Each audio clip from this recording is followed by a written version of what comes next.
Assalamualaikum warahmatullahi wabarakatuh. Perkenalkan, nama saya Rifa Husna. Saya dari Prodi PAI 2A ingin menjelaskan tentang struktur organisasi NU beserta tugasnya. Selanjutnya ada Syuriah atau pimpinan tertinggi terdiri dari Rais Am. Yang kedua ada Wakil Rais Am. Selanjutnya ada Katib Am. Terus ada beberapa wakil katib. Yang terakhir ada Awam. Secara rinci, tugas Syuriah adalah yang pertama, menentukan arah kebijakan Nahdlatul Ulama dalam melaksanakan usaha dan tindakan untuk mencapai tujuan NU. Yang kedua, memberikan petunjuk, bimbingan, pembinaan, dan memahami, mengamalkan, dan mengembangkan ajaran Islam menurut paham ahli sunnah wal jamaah, baik bidang akidah, syariah, maupun tasawuf. Yang ketiga, mengendalikan, menggawai, dan memberi koreksi terhadap semua perangkat NU agar berjalan di atas ketentuan Jam'iyah dan agama Islam. Yang keempat, membimbing, mengarahkan, dan mengawasi badan otonom, lembaga, dan lajnah yang langsung berada di bawah Syuriah. Yang kelima, jika keputusan suatu perangkat organisasi NU dinilai bertentangan dengan ajaran Islam menurut paham Ahlussunnah wal Jamaah, maka pengurus Syuriah yang berdasarkan keputusan rapat dapat membatalkan keputusan atau langkah perangkat tersebut. Yang keempat, tanfiziyah atau pelaksana, terdiri dari yang pertama ada ketua umum, yang kedua ada beberapa ketua, yang ketiga ada sekretaris jenderal, yang keempat ada beberapa wakil sekjen, yang kelima bendahara, yang ketujuh atau yang terakhir ada beberapa wakil bendahara.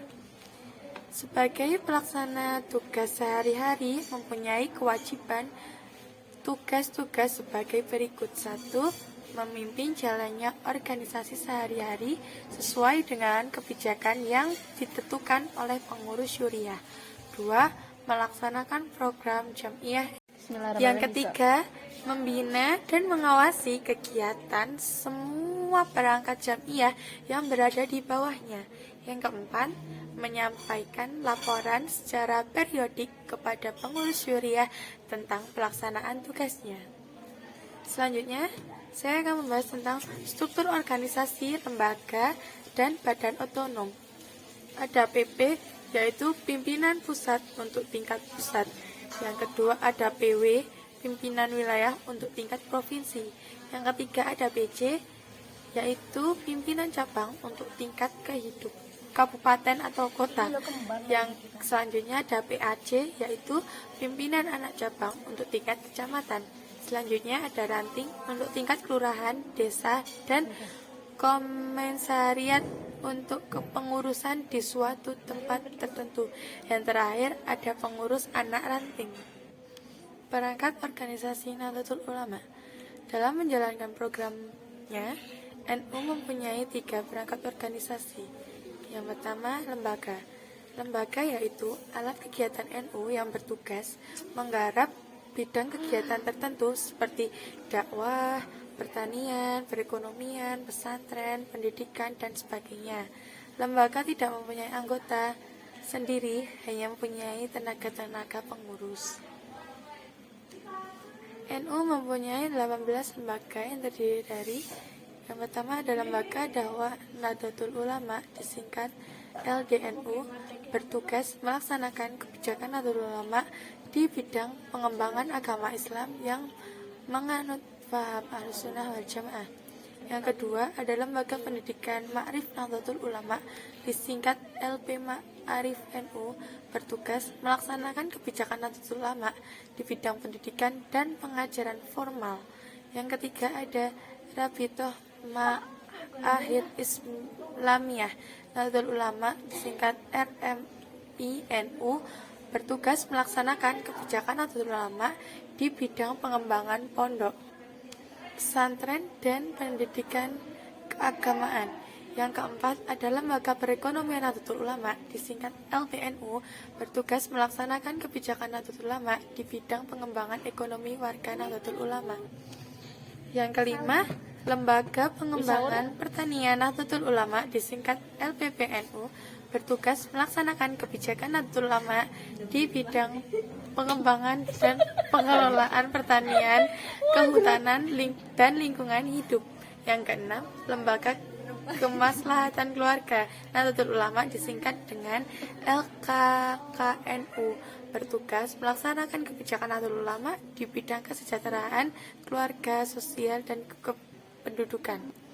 Yang ketujuh ada Lembaga Kajian dan Pengembangan Sumber Daya Manusia Nahdlatul Ulama, disingkat dengan LAPSDAM NU, bertugas melaksanakan kebijakan Nahdlatul Ulama di bidang pengkajian dan pengembangan sumber daya manusia. Yang kedelapan, Lembaga Penyuluhan dan Bantuan Hukum Nahdlatul Ulama, disingkat LBHNU, bertugas melaksanakan pendampingan, penyuluhan, konsultasi, dan kajian kebijakan hukum. Yang kesembilan, Lembaga Seni Budaya Muslimin Indonesia Nahdlatul Ulama, disingkat dengan LESBUMI NU, bertugas melaksanakan kebijakan Nahdlatul Ulama di bidang pengembangan seni dan budaya. Yang ke-10 ada Lembaga Amil Zakat, Infak, dan Sedekah Nahdlatul Ulama, disingkat LAZISNU, bertugas menghimpun zakat dan sedekah serta mentasarufkan zakat kepada mustaqin.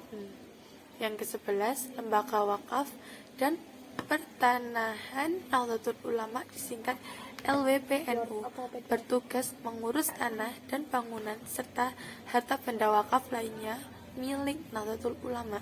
Yang ke-12 Lembaga Bahsul Masail Nahdlatul Ulama, disingkat LBMNU, bertugas membahas masalah-masalah maudliyah atau tematik dan waqi'iyah aktual yang menjadi keputusan pengurusan besar Nahdlatul Ulama. Yang ke-13 Lembaga Takmir Masjid Nahdlatul Ulama, disingkat LTMNU, bertugas melaksanakan kebijakan Nahdlatul Ulama di bidang pengembangan dan pemberdayaan masyarakat masjid. Yang ke-14 Lembaga Kesehatan Nahdlatul Ulama, disingkat LKNU, bertugas melaksanakan kebijakan Nahdlatul Ulama di bidang kesehatan. Yang ke-15 ada Lembaga Falakiyah Nahdlatul Ulama, disingkat LFNU, bertugas mengelola masalah ruqyah, hisab, dan pengembangan ilmu falak. Yang ke-16 adalah Lembaga Taklim wa Nasyir Nahdlatul Ulama, disingkat LTNNU, bertugas mengembangkan penulisan, penerjemah, dan penerbit kitab atau buku serta media informasi menurut faham Ahlussunnah wal Jamaah. Yang ke-17 ada Lembaga Pendidikan Tinggi Nahdlatul Ulama, disingkat LPTNU, bertugas mengembangkan pendidikan tinggi Nahdlatul Ulama. Yang terakhir, yang ke-18 yaitu Lembaga Penanggulangan Bencana dan Perubahan Iklim Nahdlatul Ulama, disingkat LPBINU, bertugas untuk melaksanakan kebijakan Nahdlatul Ulama dalam pencegahan dan penanggulangan bencana serta eksplorasi kelautan. Selanjutnya ada Badan Otonom. Badan Otonom yaitu perangkat organisasi Nahdlatul Ulama yang berfungsi melaksanakan kebijakan Nahdlatul Ulama yang berkaitan dengan kelompok masyarakat tertentu dan beranggotakan perorangan. Badan Otonom berkewajiban menyesuaikan dengan akidah, asas, dan tujuan Nahdlatul Ulama. Badan Otonom harus memberikan laporan perkembangan setiap tahun kepada Nahdlatul Ulama di semua tingkatan. Badan Otonom dikelompokkan dalam beberapa kategori, yaitu berbasis usia, kelompok masyarakat tertentu, dan badan otonom berbasis profesi dan kekhususan lainnya. Jenis badan otonom yaitu Muslimat Nahdlatul Ulama, disingkat Muslimat NU, untuk anggota perempuan Nahdlatul Ulama. Yang kedua ada Fatayat Nahdlatul Ulama, disingkat dengan Fatayat NU, yang beranggotakan perempuan muda Nahdlatul Ulama berusia maksimal 40 tahun. Yang ketiga ada Gerakan Pemuda Ansor Nahdlatul Ulama atau disingkat dengan GP Ansor NU, yang beranggotakan anak laki-laki muda yang maksimal umurnya 40 tahun.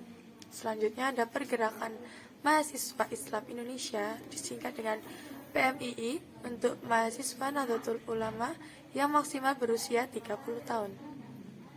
Selanjutnya ada Ikatan Pelajar Nahdlatul Ulama, disingkat IPNU, untuk pelajar dan santri laki-laki Nahdlatul Ulama maksimal berumur 27 tahun. Selanjutnya ada Ikatan Pelajar Putri Nahdlatul Ulama atau disingkat IPPNU, untuk pelajar dan santri perempuan Nahdlatul Ulama yang maksimal usianya 27 tahun. Badan Otonom Berbasis Profesi dan kekhususan lainnya. Yang pertama ada Jamiah Ahli Thariqah Al-Mutabaroh An-Nadliyah, disingkat Jatman, untuk anggota Nahdlatul Ulama pengamal thariqat yang mutabar. Yang kedua ada Jamiah Qura wal Khufas, disingkat JQH, untuk anggota Nahdlatul Ulama yang berprofesi sebagai qori-qoriah dan hafiz-hafizah. Yang selanjutnya ada Ikatan Sarjana Nahdlatul Ulama, disingkat ISNU, adalah badan otonom yang berfungsi untuk melaksanakan kebijakan Nahdlatul Ulama pada kelompok sarjana dan kaum intelektual. Selanjutnya ada Serikat Buruh Muslimin Indonesia, disingkat SARBUMUSI, untuk anggota Nahdlatul Ulama yang berprofesi sebagai buruh atau karyawan tenaga kerja. Yang selanjutnya ada Pagar Nusa, untuk anggota Nahdlatul Ulama yang bergerak pada pengembangan seni bela diri. Yang selanjutnya ada Persatuan Guru Nahdlatul Ulama, disingkat Pergunu, untuk anggota Nahdlatul Ulama yang berprofesi sebagai guru atau ustazah. Selanjutnya ada Serikat Nelayan Nahdlatul Ulama, untuk anggota Nahdlatul Ulama yang berprofesi sebagai nelayan. Selanjutnya ada Ikatan Seni Hadrah Indonesia Nahdlatul Ulama, disingkat ISHARINU, untuk anggota Nahdlatul Ulama yang bergerak dalam pengembangan seni hadrah dan sholawat. Selanjutnya ada Badan Khusus Perangkat yang Pengurus Besar Nahdlatul Ulama PBNU, yang memiliki struktur secara nasional berfungsi dalam pengelolaan, penyelenggaraan, dan pengembangan kebijakan Nahdlatul Ulama berkaitan dengan bidang tertentu, yaitu kedua badan khusus ditunjuk langsung dan bertanggung jawab kepada pengurus besar Nahdlatul Ulama, ketua badan, dan khusus dalam dapat diangkat untuk maksimal 2 kali masa khidmat.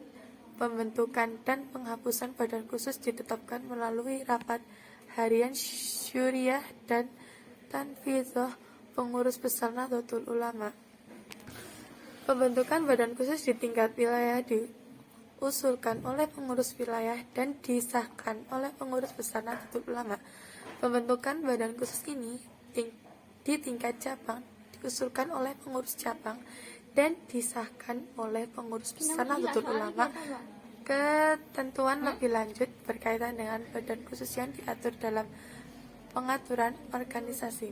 Sekian presentasi dari saya, kurang lebihnya saya mohon maaf. Wabillahi taufiq wal hidayah. Wassalamualaikum warahmatullahi wabarakatuh.